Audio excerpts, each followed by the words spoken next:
Welcome back to the Normal Sports Show. My name's Kyle Porter. I'm here with Hayden Martin. We are switching things up a little bit this week. Have a fun guest.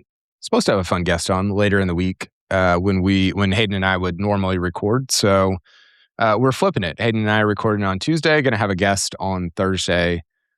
Hayden, today's show's presented by Cobra, which is very exciting. They're a new sponsor of Normal Sports in 2026. We'll talk about them and some of the clubs they sent me a little bit later on, but how are you doing on this Tuesday before you're about to head out and play some golf?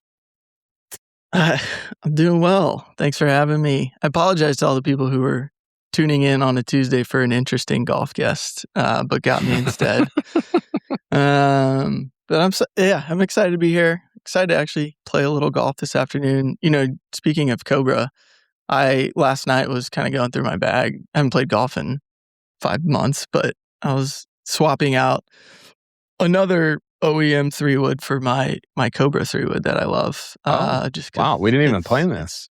No, but it's an old faithful for me. So put it back in the bag for today. So I'm excited to get out there. That's great. Thanks for what a shout out. It's a great 3-wood. Veteran stuff right there. That's great. Okay, we've got a lot. How are you? Oh, I'm great. Yeah, tournament baseball last weekend, got into it with some fans, almost got into it with an umpire, all kinds of stuff. You're going to get run off. You're going to get banned from some of these tournaments. You keep it up. Well, I'm normally I'm normally fairly laid back, and it's 12-year-old baseball. It's not super serious. I got a little wound up with this team that we played, and I didn't yell or I didn't holler. I don't do stuff like that, but I did say something to their fans that I didn't curse or anything. I just made them aware of like what was taking place, and they kind of popped off at me. I gave them a Phil thumbs up as I walked away, and I kind of regret that. I will say, our other coach, my buddy, probably shouldn't mention him, but if you know me, you probably know him and who I'm talking about. There was this call that we had in our 12U game, and it was a call that went against us that we talked to the umpires later, and they're like, hey, we got that wrong, but we can't reverse it now, all this stuff. And so we go up for the next inning, and my other coach is talking to the umpire, and he's like, man, you guys, like, you have to know that rule. Like, you can't miss that. Like, you can't do that. And the poor umpire, we really like these guys. And the umpire was like, I know, man, I'm really sorry. Like, I messed that up. And my buddy looks at him and was like, I'm just kidding. I didn't know it either. Like, you guys are fine.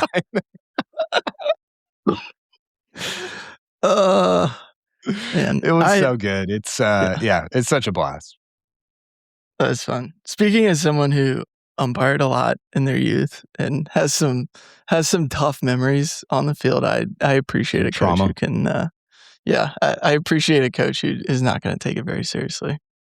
I feel like umpiring. I think that was my first real job was cleaning pools. I rode around with this guy who had his own business. I was the pool boy. It was tough scene. It was very hot in July in Houston, and that was rough. But before that, I was an umpire. I think that's a fairly. I mean, I grew up playing, so I feel like umpiring is to baseball what caddying is to golf. Yep, and I agree with that. Yeah, it was tough. I mean, you get thrown out there as a 14-year-old, and you're, staring at the person I am now, which is this crazy 40-year-old person whose kid is like 8 and isn't good enough. It's a tough scene. It's very, very difficult. It is. Shout out to all the umpires. For sure. Absolutely. Speaking of umpires, before we got a bunch of stories to get into, but we're going to switch it up a little bit. Name a random baseball player. You're going to try to get me to guess who your random baseball player that you're thinking of is. Yep. I'm going to give you just a couple quick highlights. I think you'll get this guy. Last week I talked about not a big guy, not a big pitcher guy. Just generally don't like him. However, I chose a pitcher today because this is a pitcher that I respect. I respected his game a lot. He played from 1993 to 2010. It's a really long career, actually, 17 years. He was a starter for the bulk of his career. It's not John Smoltz. Not too far.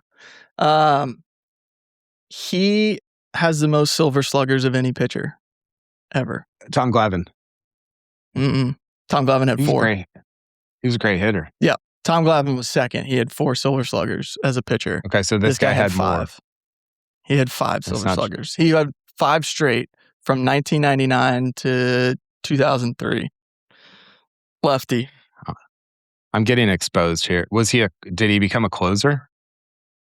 I don't think so. I think he was always a starter. I mean, he may have been bullpen at some points, but mostly a starter. Played for Houston in the late 90s. So, he played for the Astros in the late 90s. Also played for the Braves. I got to give a shout out to your business, Dave. Oh, it's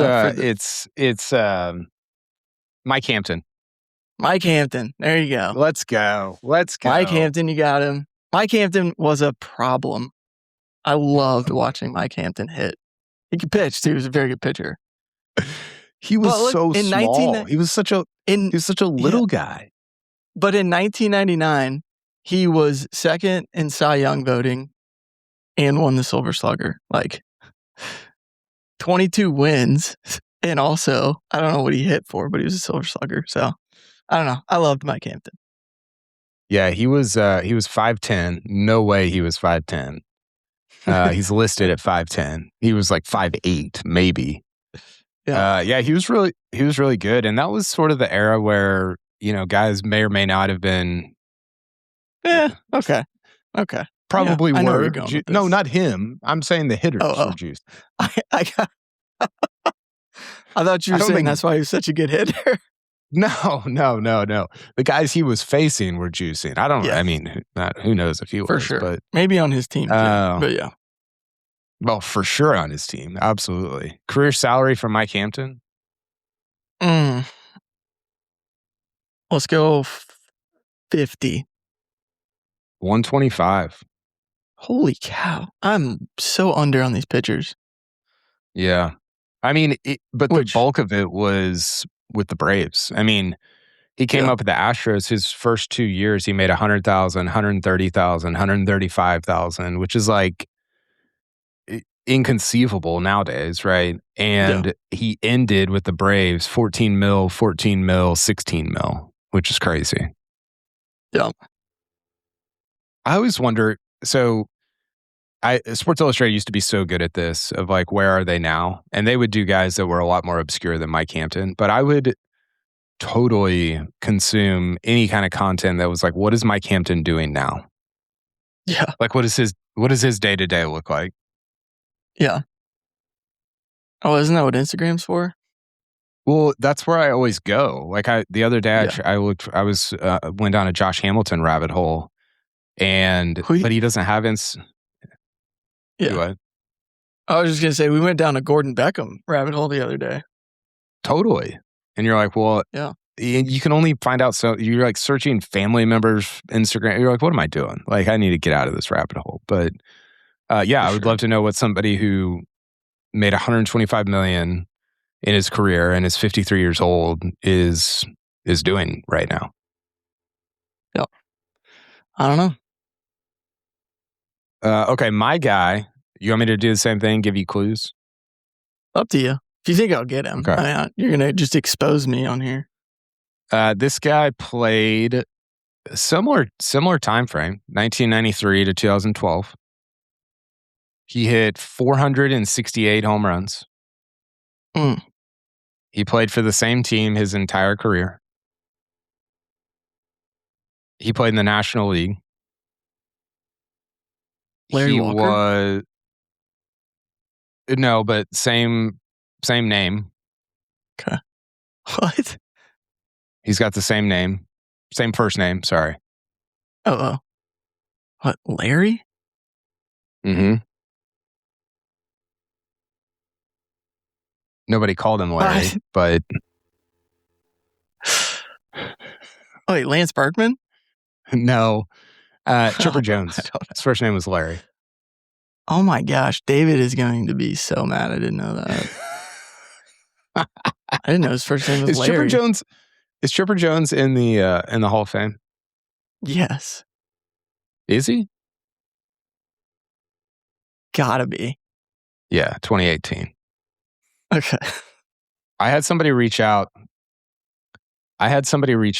about Johan Santana last podcast, because I was like, is Johan Santana in the Hall of Fame? And this person was apoplectic that he's not.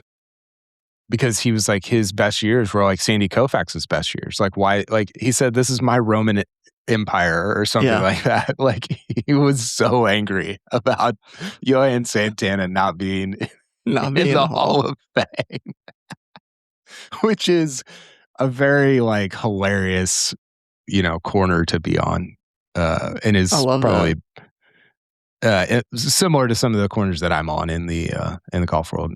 Chipper Jones was sick. He was so awesome. Yep. First round. Did not know his name was Larry, so thank you. First overall pick? Yeah, 1/1/1990 out of Jacksonville, Florida. Larry Wayne Jones, also known as Chipper. Okay, that's enough baseball talk. First story. So this is just golf stories we're paying attention to this week, or last week, because of how much has been going on in the golf world. And the first one for me, Hayden, is, and people have talked about this, so this is not new news. It's not breaking news. It's nothing like that. But I just wanted to mention it because it is a big deal. Royal Lytham gets the 2028 Open Championship. So 2026 Open is obviously going to Birkdale. 2027, we're going back to the old course at St. Andrews. And then 2028, going to Lytham, which has not hosted an Open since 2012. Adam Scott, Ernie Els. Obviously, Adam Scott melts down. Ernie Els wins. Shane Bacon and I talked about that on last week's podcast. Did you have any thoughts on Lytham getting the 2028 Open Championship? I was maybe a little surprised. I feel like there had been other places that were floated as probably going to get 2028. I know that Muirfield is trying to get one again. Seems like they've changed a lot of their policies to try to get back in good graces with the RNA. I don't know. I am excited, to see.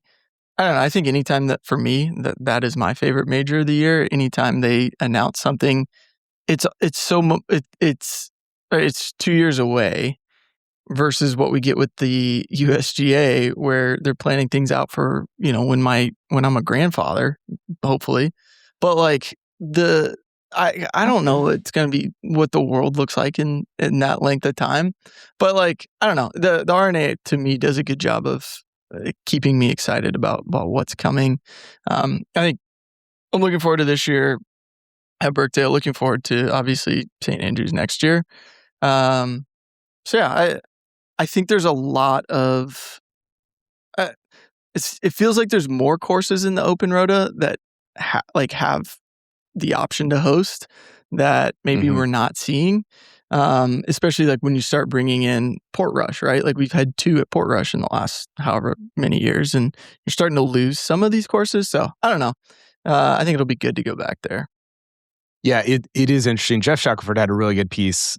Mark Darbin, who I think we talked about last podcast, who is I think he's the CEO of the RNA. He had a press conference essentially that Jeff Shackelford wrote about and covered, and check out the quadrilateral if you want to read more about that. It's what Jeff's really, like, this is his wheelhouse. Like, he's really, really good on stuff like this with venues and politics and the RNA. Like, just that's more his wheelhouse than mine. But he did mention in there, some of the stuff you're talking about of like, it seems like the Rota for the Open is more, there's more, it's weird because there's more potential courses that they can go to, but they're also not going to some of them. Like, is Turnberry still in the Rota? I mean, the answer is no. Like, they haven't gone there since Tom Watson, 16? right? 2009? No, I don't think they've gone to Turnberry since 2009, since Stuart Sink won. Okay. And so you're like, okay, well, is Muirfield still in it? Like, I have to presume, like, they have to go there, but they haven't gone there since Phil in 2013. So I don't know. It's kind of an interesting time for the R&A because, you know, there is Portrush and there is, Port Marnock got mentioned by Mark Darbin. He said it's a complicated venue. So what we've been doing over recent months is undertaking a really significant body of feasibility work, such CEO speak. If I'm being honest, it's taken us slightly longer than we originally envisioned. Good progress is being made. He kind of said something similar about Lytham. He said, where is it? It's not the easiest of our sites to operate, so we have to be thoughtful about how we manage everything that goes with a modern open championship there. Through that partnership with the club and the local stakeholders, we're really optimistic and excited for what we'll deliver in 2028. So I think the R&A and the Open Championship is in an interesting spot of they're trying to be modern and have these massive, almost Wimbledon-like events, Masters-like events where they have a ton of people there and it's like a real thing. But so many of their courses were not built for that, 100, 150, 200 years ago. And so I don't even like if you told me, hey, name the Open Rota right now, I don't know what it is.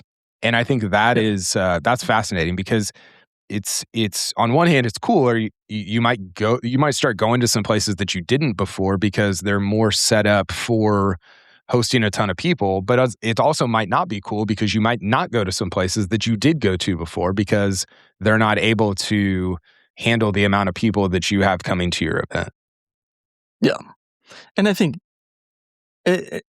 only scheduling it out for the next two, I mean, we know the St. Andrews will be every 5 years. Yeah. Well, we'll see how long that can last if they don't do something about the ball. But just being able to pivot when needed, right? Like, I don't know. I just will never understand I guess there's a business side to the USGA's decisions to how they do it. The R&A to me it makes more sense and it's more flexible. It's dynamic to be able to make changes. If the ball does get rolled back and, if we do see some sort of limit on it, like maybe it does open up the door to some of these other courses. And they're able to change who the host is going to be, or not change, but decide who it will be in 3 years or 4 years. So I don't know. It's also I'm more looking fun. forward to that. It's more fun to be able to talk about, hey, we're going here in a year and a half or whatever, 2 years. Well, it's a news cycle. Yeah. Totally. Then, hey, Pinehurst in 2047 or whatever I don't know what the dates are. It just that to me is like it's not even a real thing. It's not even news because you're just like, I guess we'll talk about that in 25 years. Yeah, I don't know. Do you have any takes on the? I was talking with Joseph Lamagna specifically about St. Andrews and just the idea of like, is that still a great championship golf course? And dude, sort of my whole premise, and I don't know how much this applies to Lytham. I haven't studied it super closely in terms of the length or the way it's set up or anything like that. But my whole premise or my whole argument when it comes to equipment is, do you want to keep going to St. Andrews?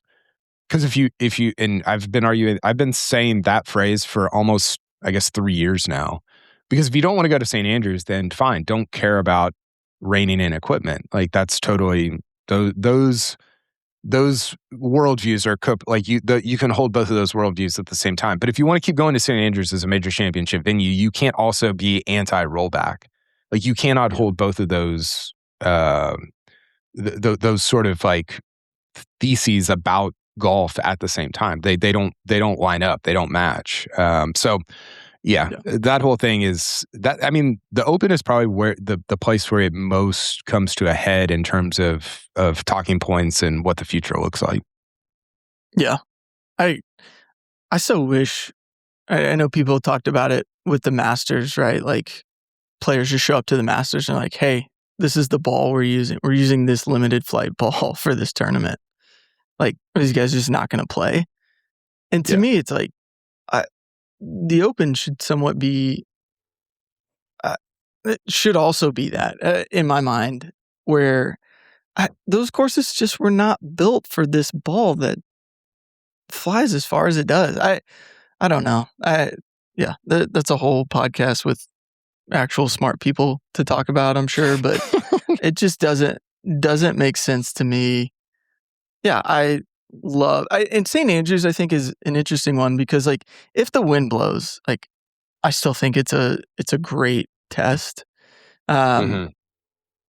But then you're just so dependent on weather. I mean, it's the same argument with like Pebble Beach. Like the USGA is going to be going to Pebble Beach for how long? And the tour obviously is there every year. But like if we don't get weather, then like, yeah, these guys are going to shoot 30 under. And it like, I don't know. It's not super fun to just watch wedges all day. So I don't know. I don't know how they continue to go to St. Andrews if the ball keeps progressing like it is. All the equipment. Yeah. Yeah. I mean, I totally agree. And it's the Open Champ. We're going to talk about the PGA Championship over the next 2 weeks, and like those events are not as affected by this idea, right? But the Open is, and it's not like I want. It's not like sometimes I feel like the people who are anti or who are pro rollback are made to feel like, oh well, you're just crazy, like you hate progress, and it's like this is not a crazy position to take. Like don't make me feel like I'm crazy for having this stance on what golf is supposed to look like. Like and again, this is a venue argument. The only defense in golf is the land, the venue. And so it would almost be like telling all offenses in football, hey, you guys can all take performance enhancing drugs forever, and defenses, you're not allowed to. Like you can't. Yeah. Or like for a year, like maybe your secondary can take them. And it's like, well, what do you think's going to happen there? Like, how's that going to go over the next 25 or 30 years, right? And so because the only defense in golf is Royal Lytham, is St. Andrews, like there has to be some balancing of this. Like it's such a logical argument that I'm almost like looking around like how do you guys not why are we not getting this? Like how do we not understand this? And it's super frustrating to me when so much of what's great about golf is the historical nature of places like Lytham, places like the Old Course and Muirfield and like that to me is like the soul of the sport. And we're just willfully ignoring or in some cases erasing that by continuing to go down the path that we're going down. I don't understand it at all. Yeah. Can you imagine if Rawlings was just like wagging the tail of like the MLB being like, hey, I know Fenway's cool, but like we have this new ball that will fly way further. We need to tear Fenway down and it needs to be bigger. Like it just doesn't, I don't know. I don't see it in other sports. But even like watching Doral this weekend, 7,800 yards. They did a renovation to make it bigger, to make it longer. Yeah. 10 years goes by and it's like completely obsolete. I think Andy Johnson was talking about on one of their podcasts, but it's just like it's impossible this arms race of technology and these courses trying to keep up with. I think I tweeted to Joseph Lamagna like, okay, we just need 1,000 more yards at Doral and we can really test these guys. Make it 9,000 yards and we can watch real golf. It's just totally. I don't know. It's so dumb. It's yeah.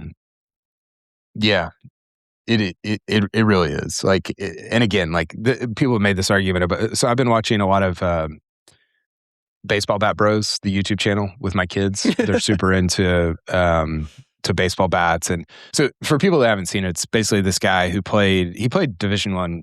He played at Utah, I think. He played high level college baseball, and he has this channel where he just tests out bats. So usually metal bats.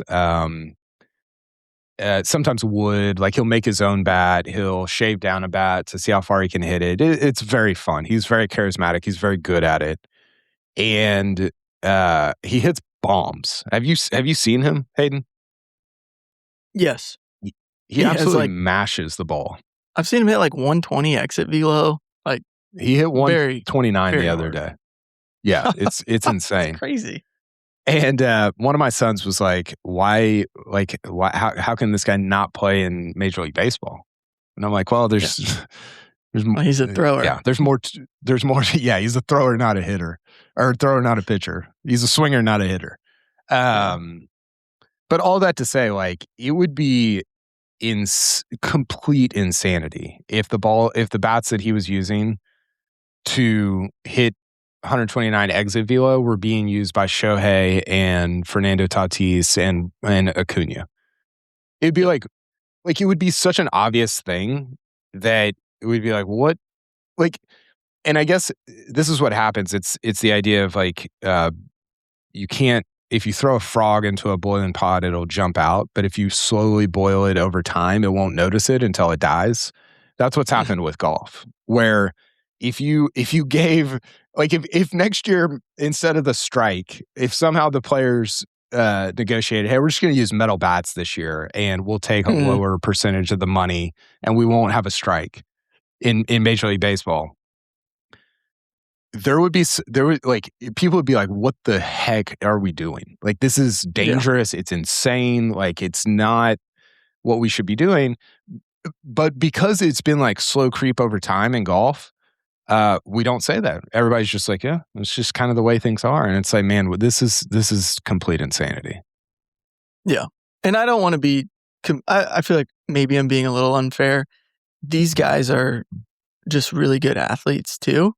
And, you know, I feel like I'm just discounting how good of athletes they are. You sound like the ball goes as far as it does.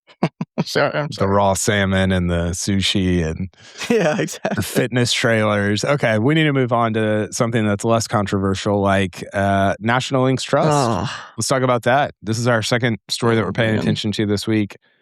This is a story that has an interesting Venn diagram. It's golf, it's politics, it's a community, it's business, it's Trump's involved, it's all kinds of stuff.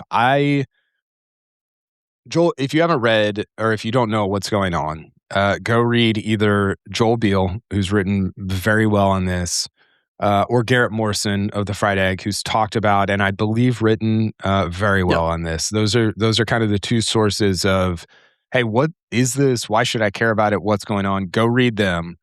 But effectively, what's going on is there's a golf course in Washington, D.C. that is being, the way that I understand it, Hayden, taken, it was given to a company that was sort of shepherding it for public use. So like you and I could go play it.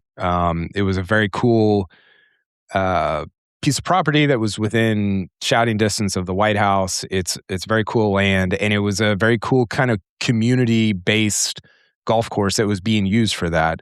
And what has happened in recent months is the government, again, I don't know all the tentacles of what parts of government this is, but has sort of taken it back over because they want to, from what I understand, turn it into something that's more private, host big events, all these different things. Am I somewhere in the ballpark with all that? Yeah, I think generally in the ballpark. Yeah. Look, like you said, I think if you really want to like learn about like what's going on, go read Joel Beal or Garrett Morrison. Or there's a lot of people who are reporting on it. A lot of the local news outlets in DC have reported on it. I've watched a few of those videos. So like National Links Trust is a nonprofit that operates 3 courses in DC.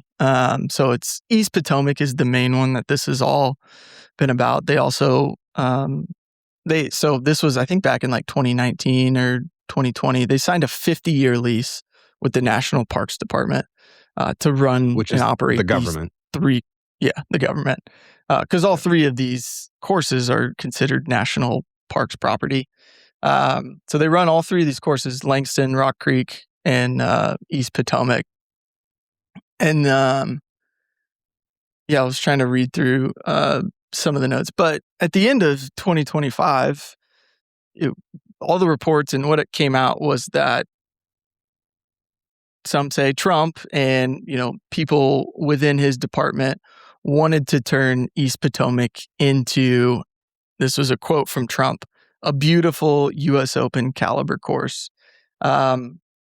East Potomac is I think it was built in around early 1920, 1920-ish, I think it opened. Walter Travis course. This was the beacon of what municipal golf would become in the U.S. D.C. hired a big architect, who had done other really big or really important courses, but most of those were private. D.C. was investing, do that in for the people, essentially. And from this, a lot of other cities across the country did the same thing, right? Then we had Bethpage get built.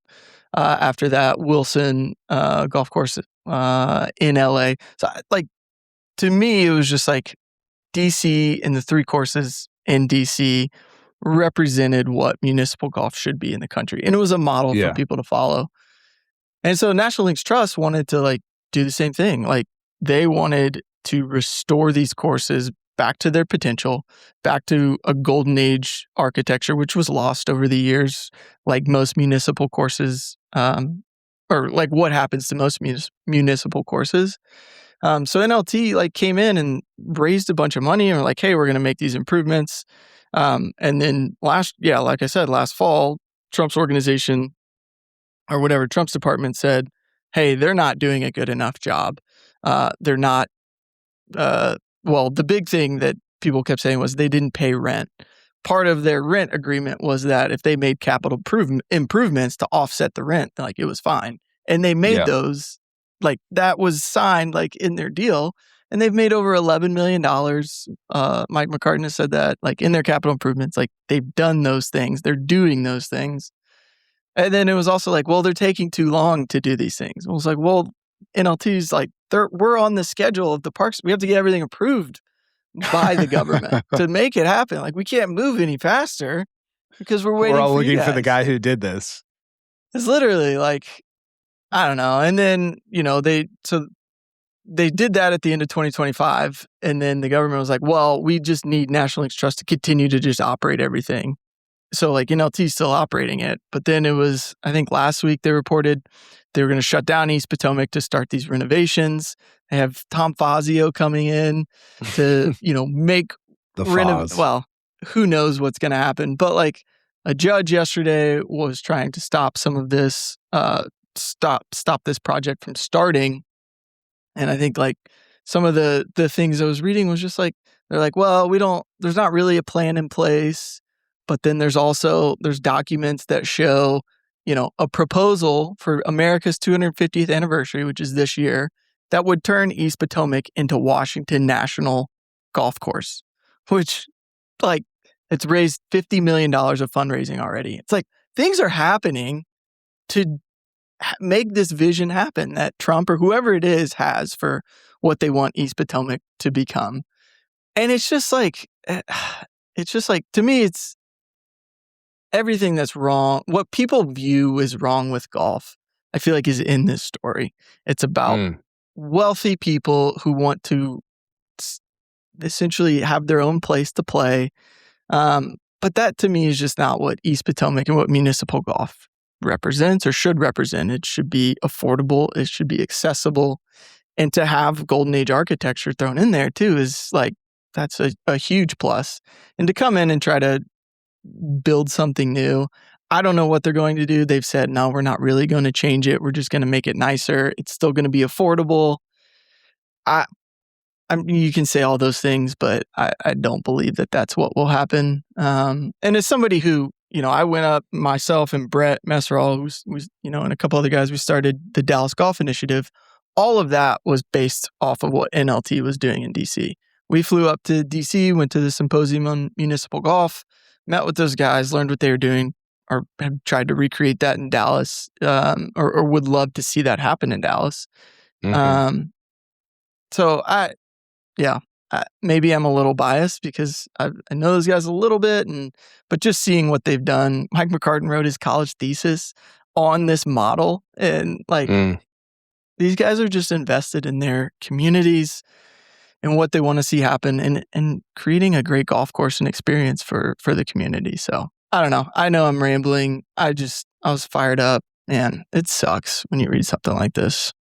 Well, I think the big picture takeaway is, hey, this is so many things that come out of D.C.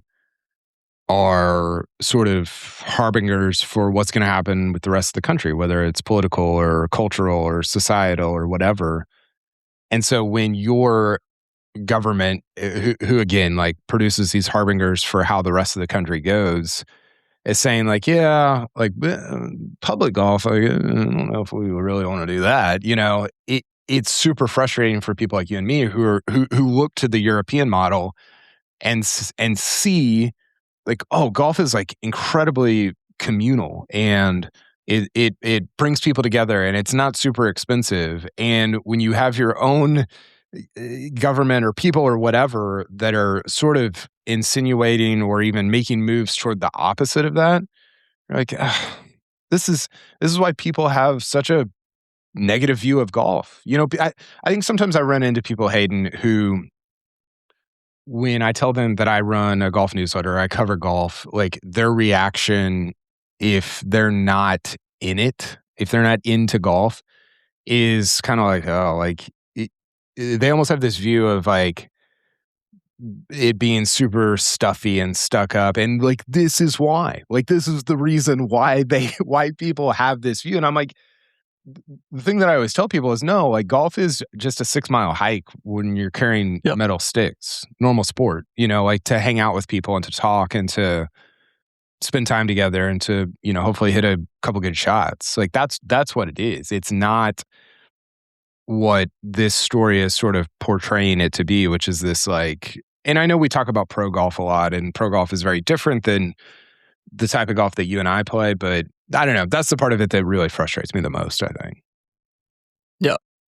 I mean, that was one of the biggest reasons we wanted to start DGI. We didn't want to see a golf course go away, but we also wanted to,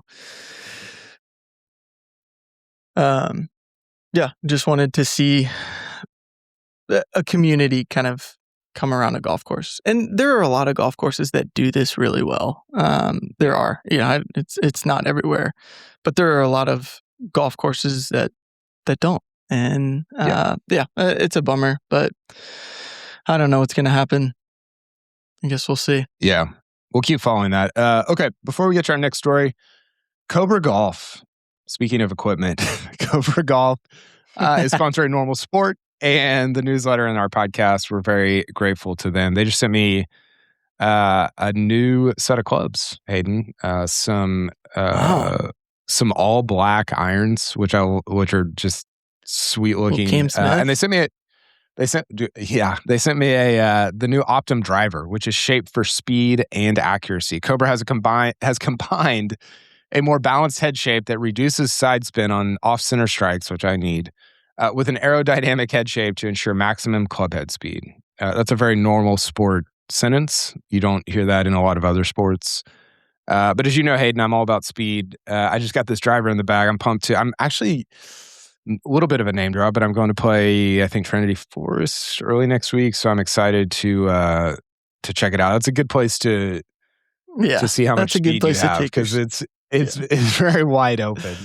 So yeah, go check their stuff out. You can check out the new Optum driver at cobragolf.com. And again, my position on equipment is not like, it's great that I have this. I don't know that a professional should have this and the ball and everything else. Like I think you can hold both of those sort of views at the same time. I did not mean for this podcast to turn into an equipment, like yelling about equipment and the ball and rollback and everything. But, whenever you start talking about the Open Championship and some of the courses, it sort of necessitates that conversation. So go check out cobragolf.com. I'm very pro Cobra. They've been awesome. They Yeah, they got me. I sent them my specs, and I had like a box of clubs in like a week, which was freaking awesome. So check them out. I want to know, did they send you? Them. I just want to know if you're going to have wedges that you're going to be able to hit. That's going to be the real equipment piece that will be amazing for someone to figure out. They sent me a bunch of them. So hopefully I can find one that I can. Yeah, I need help. I might need to call up Joe Mayo or.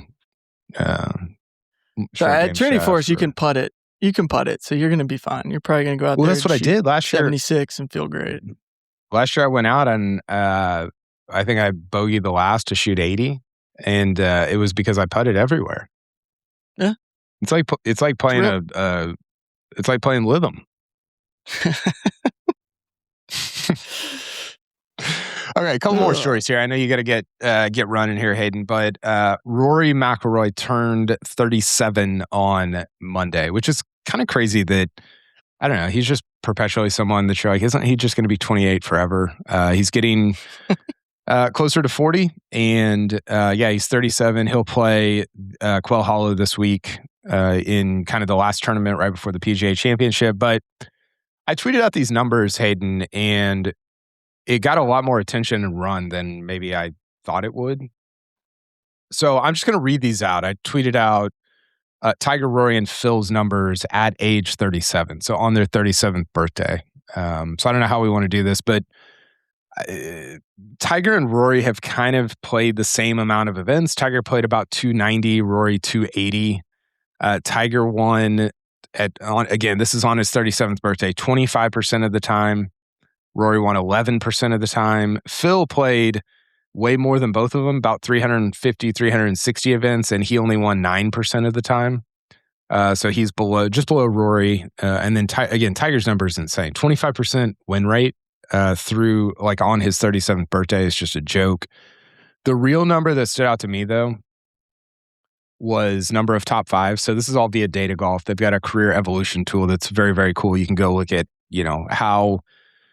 how well somebody played through X number of events. And so I'm going to just read these. So again, Tiger 290 events, Rory 280 events, Phil 355 events.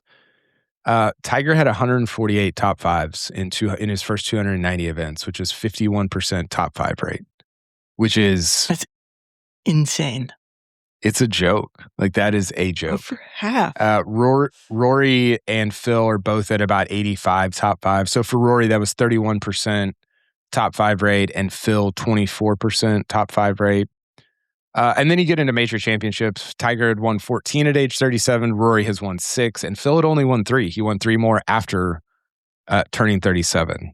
And then the last one is strokes gained per round. Tiger was at 2.85 on his 37th birthday. This is PGA Tour and major championships only. Data Golf doesn't have, at least as it pertained to these numbers, it doesn't have European Tour stuff in here, which maybe hurts Rory a little bit. But Tiger 2.85 strokes gained per round. Rory 2.13 strokes gained per round. And then Phil, this was surprising to me, only 1.58 strokes gained per round, which is kind of a Colin Morikawa-esque number. Morikawa is kind of right. I think you can check me on that. I think he's right around there. Maybe a Xander type number, 1.6 strokes gained per round. So I don't know. What did anything stand out to you here? I mean, I think how much in line and even better Rory's career is, just looking at this, than Phil's. Like, I know that that's a comp that you make a lot, that Rory is having Phil's career. He kind of already had it. I mean, there's obviously Phil's got a lot more wins in total, and I don't know that Rory will. I don't know how many wins Phil has, but I know it's Phil has, I believe, 45 on the PGA Tour. Okay, I don't know. I was going to say 50. So, yeah.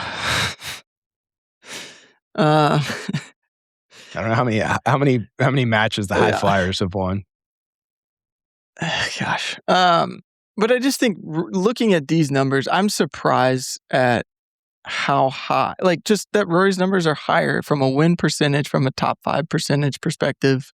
I know some of those were European Tour early, but I don't know. I mean, Phil's playing in the early No, 90s. there's no European there's Tour no- stuff in here. There's no okay. Nothing.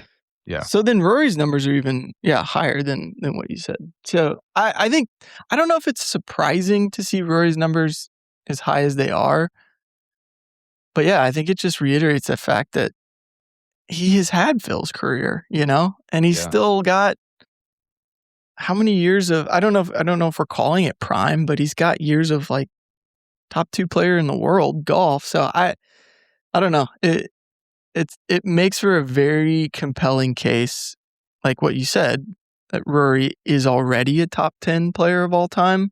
And if not, that he probably will be. Yeah, totally. I mean, again, there's so many different takeaways here. Some people thought it was a Tiger tweet. Some people thought it was a Rory tweet. Some people thought it was a Phil tweet. To me, it's all of those. It is. One person said, like, there's so many takeaways just from this single graphic. And I was like, yeah, like that's why I put it out there. That's why I want to talk about it. That's why it's in the newsletter, because it's super fascinating. And again, Rory's win percentage. So I did not state this very well, but Rory wins about 11% of the time, right? Like at age 37, he wins about 11% of the time. Phil, 9%, Tiger, 25%. That is completely insane. Like that is crazy stuff.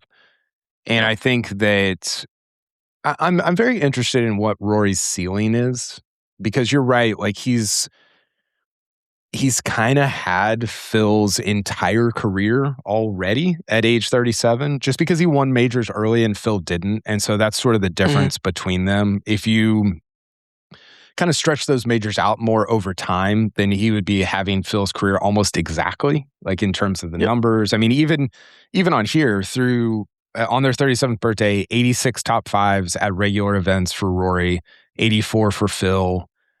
Major top fives is 20 for Rory, 15 for Phil. Like there's just very, very similar stuff in terms of what they've produced. I think Rory is just kind of objectively a better player than Phil. And so for me, it's like, okay, but how much longevity are you going to have? Because Phil, at this stage of his career, still had 14 years of longevity. He won a major 14 years after all these numbers were sort of filed away on his 37th birthday. Can you imagine Rory winning a major 14 years from now? No, I really can't. I mean, it's like, wouldn't that be wild? Yeah.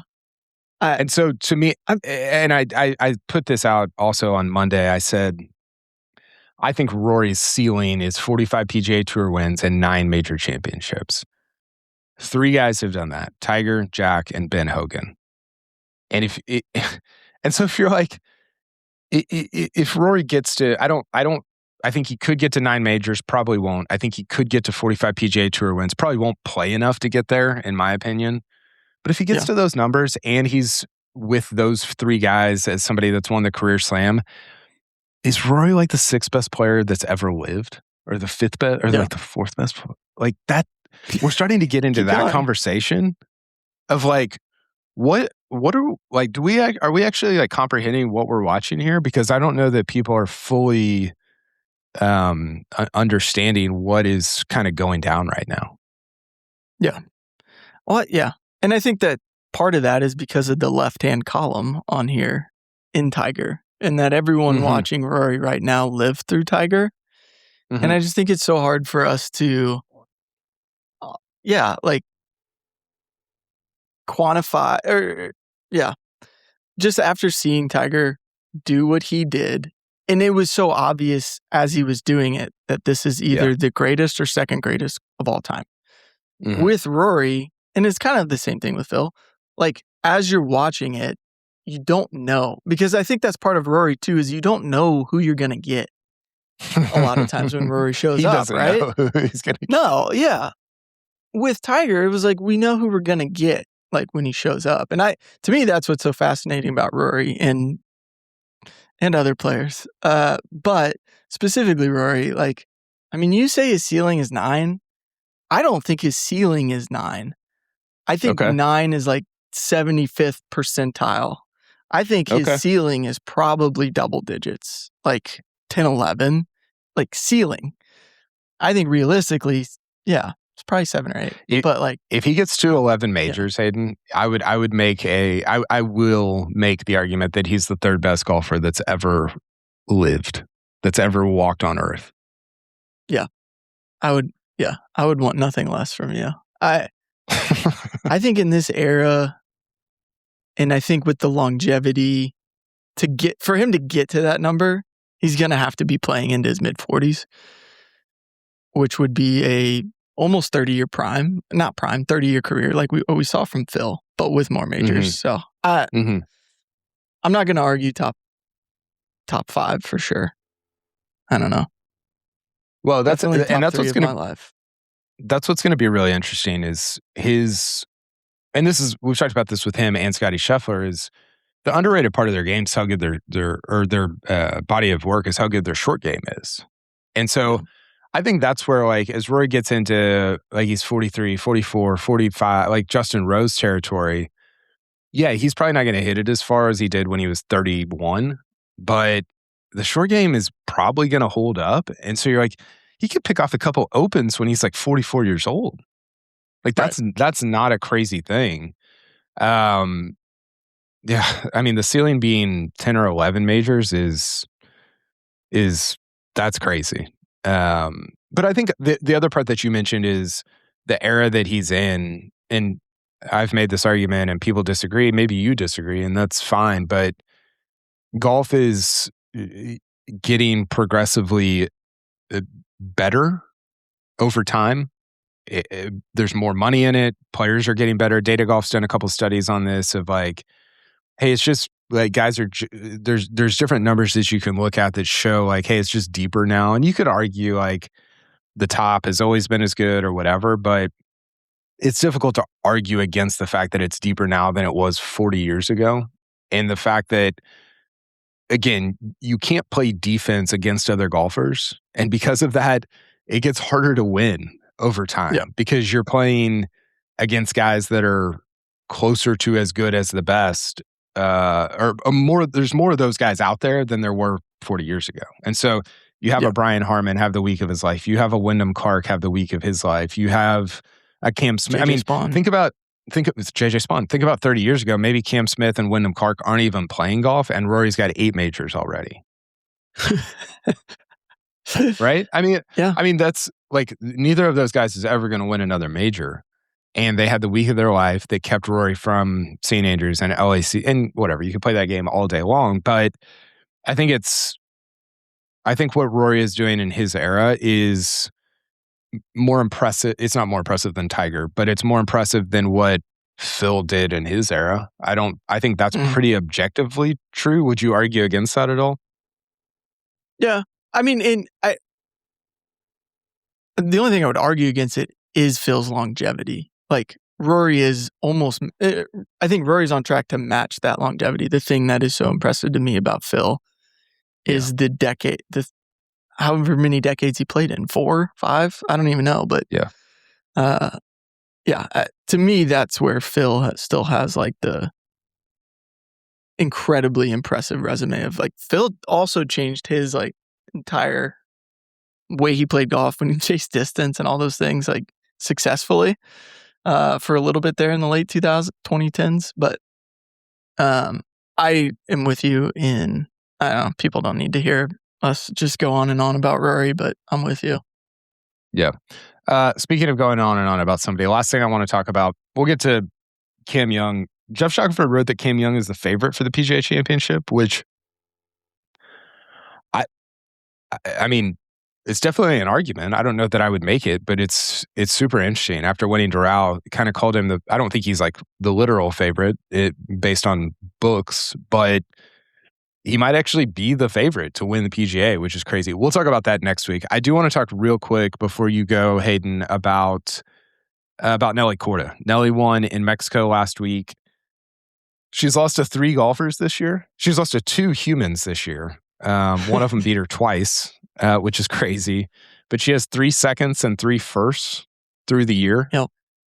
And is now tracking for a very similar season to what she did in 2024. And I'm just, again, the sustained excellence is incredibly impressive. I wrote in the newsletter last week that she could be making a run at the best modern American woman golfer. The names that are in there are Julie Inkster, Pat Bradley, Betsy King, Patty Sheehan, Amy Alcott, Kathy Whitworth. These are players that she's still behind in terms of total majors. Everybody that I just mentioned won 5 or more majors. Nelly only has 3. But it's not crazy to think that she could kind of get into that company and perhaps even surpass it. What are your Nelly takes right now? Yeah. Well, I was looking too just at the wins. I think all 3 wins have been by one was like by 3 shots, the other like 5+ shots. Her seconds, like all 3 seconds, I think she is 3 shots clear of 3rd place. So it's like the only people even beating her are playing out of their minds. I don't know. We talk about like some of the stuff that like Scotty has done, and obviously there's less attention on the women's game. I mean, I don't watch as many regular tour events on the women's side. I'll watch some of the majors, and especially like the U.S. Women's Open and the Women's Open Championship. But like, it is, I know people joke about like the LPGA season where they had like 26 unique winners or whatever it was. Like every week there was just like a new winner. Was that last year? I think it's really good for golf when you have like a star like this that people want to tune in to watch. And so I think I'm also hopeful like it's one of those things that all ships rise. So I don't know. It's hard to, we kind of talked about this before, like what will his legacy be? What will his ceiling be? And I know people have said Nelly's ceiling is 11 majors. It's really fun to watch though, just somebody dominating their sport and somebody who I think expectations have been put on and has had to deal with things that other women golfers haven't had to deal with, I think from an expectation standpoint and media and publicity. So, I'm very excited to see, to do it, follow up a major the next week too, to win by however many shots you won by this week. Like, I don't know. It's sustained excellence that we don't typically see in golf. And we've been lucky enough, I think, to see it on the men's side with Scotty. But to see it on the women's side now is pretty cool. It is funny. I almost view the women's side, and this is a me problem, and just the way that I cover it and view it, I like the way that my friends view the men's side of like, hey, wake me up when it's the Masters or a major championship. Like, let me know when Scotty gets to 5 or whatever, is a little bit, unfortunately, the way that I view the women's side, mostly from a time standpoint. It's like I only have so much time to devote to covering these different pieces of golf. And so, for better or worse, to me, Nelly winning Mexico, while it's, the more I dig into it, the more you're like, this is crazy what she's doing. Part of me is still like, well, let me know when it's the U.S. Women's Open or the Evian or, these different major championships, because that's what really matters. And that's two-faced of me because I don't do that on the men's side, just because I'm more in it day to day. But unfortunately, that is how I viewed a little bit of it. That having been said, like to lose to 2 golfers this year, it's May 5th, and 2 women have beaten her throughout an entire week. That's insane. Warren Coughlin, by the way, beat her by 5, which is crazy at the Aramco. That was one of her 3 losses. I think Jamie Kennedy had it. She's like 703 this year. Like she's beaten 700 women and lost to 3. Which is nuts. Awesome. But and I think Beth Ann Nichols had this on Twitter yesterday. She was on Nelly was on Pat McAfee this week, and it's like it's a little bit the Caitlin Clark thing of like, hey, she's so good that it's almost breaking contain from like the normal golf media type circles, and you're like, hey, that's awesome, because guess what? Now people like, I just use my dad always as an example, are going to tune into the U.S. Women's Open because Nelly might win. She might win everything she looks at this year. So yeah, that's a little bit my in the moment take, but my broader take is like, hey, in the same way that I'm not sure people are understanding what's happening with Rory, I don't know that people, I do know that people are certainly not aware of the fact that Nelly could go down as the best modern women's American player ever, of like since the last 40 or 50 years, which is a very, very cool thing to witness that kind of greatness. Yep, absolutely. And it, like you said, I think it exposes the women's game to a larger crowd. Yes. To a larger audience, which ultimately, and yet I think they brought in new leadership, across the board on the LPGA. I'm excited to see where they take that. So it's gonna be a fun summer. She seems willing to carry the torch a little bit I think she's just, it may be a little bit like Scotty, where she's just kind of accepted it of like, hey, this is part of the deal. This comes with the territory. And I agree. I'm pumped for the rest of her season and to get into some of the women's major championships. Okay, Hayden, you got to go. There's a million other things we could talk about. We'll start to get into PGA Championship stuff at the beginning of next week. Supposed to have a fun guest to talk live later this week. And thanks for tuning in to the Normal Sports Show, and we will talk to you later on. Cool. See you, Kyle.